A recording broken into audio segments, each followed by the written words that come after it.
videos, please don't forget to like, subscribe, turn on your notification bell, like, comment, let me know something, okay, so that I know you guys are out there watching and enjoying this content that I'm making and that it's helpful to you guys. Obviously, I want to be helpful to you guys. I watch ASMR so that I can relax, sleep, rest, get through work, everything. All the time it's ASMR for me. Okay, so I'm hoping I'm doing the same for you. You know what? Let me bring this a little bit closer because... Okay, much better, much better, much better.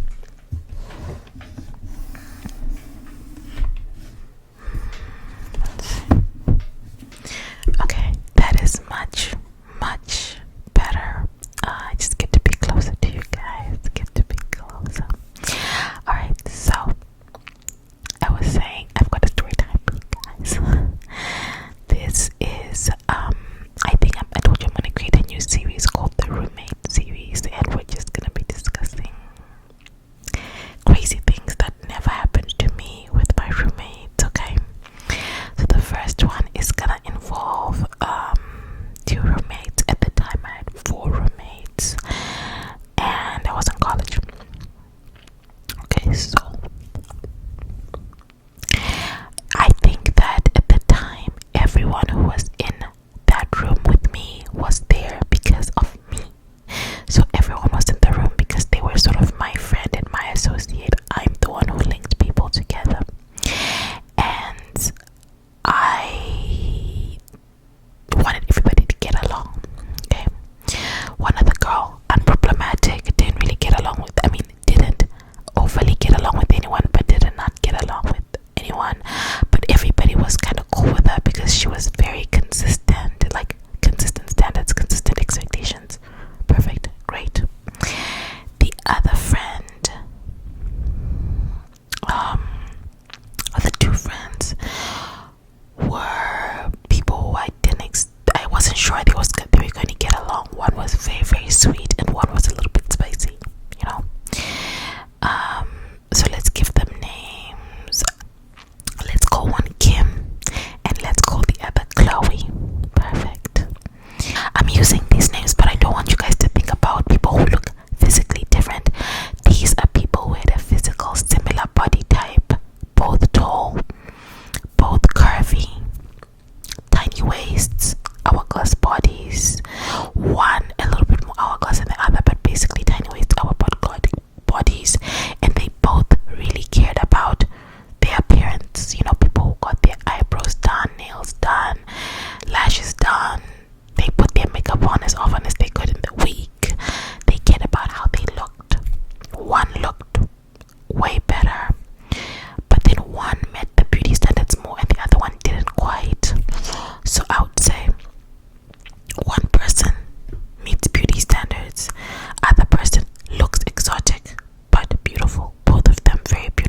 like, it would be like, imagine if there was a Beyonce and a Naomi Campbell walking side to side, or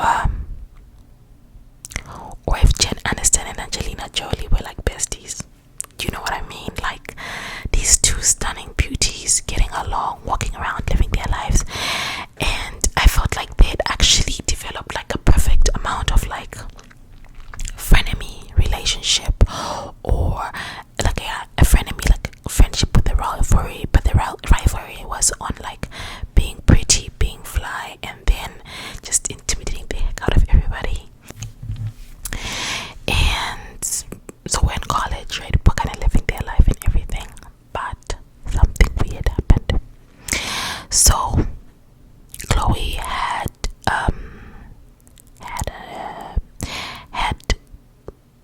come to school. So you guys, I want you guys to imagine a situation whereby you sort of know each other from high school, and then you end up being in the same college, and then you're roommates. So you sort of know each other, that's why you're roommates. You're sort of friends, that's why you're roommates, but you're starting off college. So Chloe had met a guy.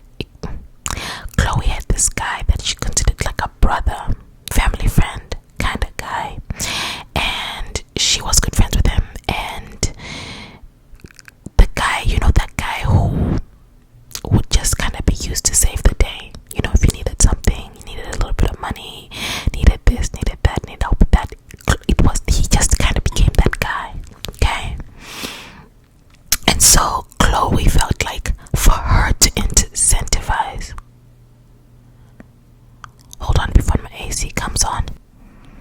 Do you guys like the shades? Do you guys like the shades?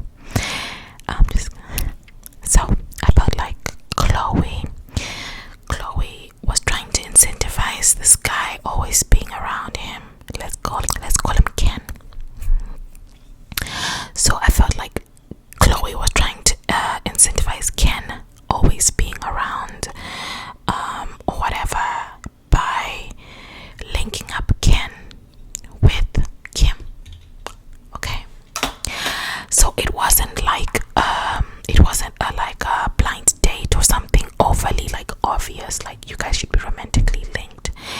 It was, you know what girls do, you call somebody, you FaceTime somebody whilst the other person is there, and then you know what guys do, like clockwork. Oh, who is she? Send me her number. I'll like talk to her and everything. So then Kim and Ken started like chatting, like a bare minimum chatting. Okay, it didn't seem like it went anywhere. Everybody got over it. Okay. This happened just before one of the school breaks. I was just not involved. I was not involved in any of this. Okay, I was not involved. And then the next semester, or the next half of the semester, we're all back together at school. Still roommates. Okay, we're still roommates, and we get together, and Chloe comes back, and she's like, I'm dating Ken. You're dating Ken? Really? We thought you and Ken were not. She's like, no, I am. He likes me. I like him, and all that stuff.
goes on to say,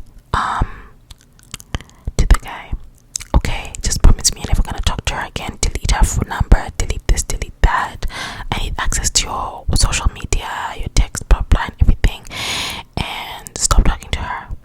So then I am like, so Chloe's coming and telling me, so I feel caught in the middle because I told you I am the reason why everybody lives with each other.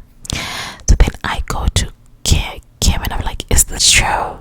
And Kim just looks at me like, yeah, it's true. And I was like, why didn't you say anything? Like, why didn't you tell us you were talking to him legitimately? Because if you had, I don't think she would have gone behind and dated him. I think I was being naive. I was being naive when I said that. But I was like, I don't think she would have done that. And this guy is clearly taking advantage of you too. Like, he's taking advantage of both of you. This is very, very weird, you know. And like, literally at this point I'm going back and forth between these two people's like rooms, spaces, kind of. Go to Kim, talk to Kim, then went to Chloe. Then I told Chloe, I said, girl, he was definitely with us. She said it's true. And she you know, hung out with him, met with him and everything, and they did what they did. But then you came back and you said you were dating him, and she was shocked because she didn't think you were in the picture. And she was like, okay. So then she was able to really get more information out of the guy. Chloe stayed with the guy. Now I told Chloe, listen Chloe, this guy is bad for you, just stay away from him. He sounds like he's manipulating both of you. The thing that frustrated me about Chloe in this situation is that Chloe was trying to slut shame Kim. She was trying to slut shame Kim for screwing with this guy, and I'm like, but you are the one who introduced them. You knew what you were trying to set it up for, you know, use her to keep him, you know, satiated whilst he was doing all these things for you, so that you could say, I'm the girl best friend, and then you fell in love with the best friend, and then la la la. So I just felt like she was being very manipulative at that point. She stayed with him. She's so stupid. So I was a little bit mad at Kim, but then I got over it. I was like, you know what, this is none of my business. And me and Kim became friends. But then it also became very evident to me that Chloe wanted that thing, like she wanted to have a sexual relationship with the guy. And it was always evident because Chloe was a little bit more open with me about such things. But I think she definitely felt a little bit like sloppy seconds. Like, she wanted to be in a relationship with him, and she wanted to have a full, mature, grown relationship with him, but she was kind of like all over the place about it. Whatever.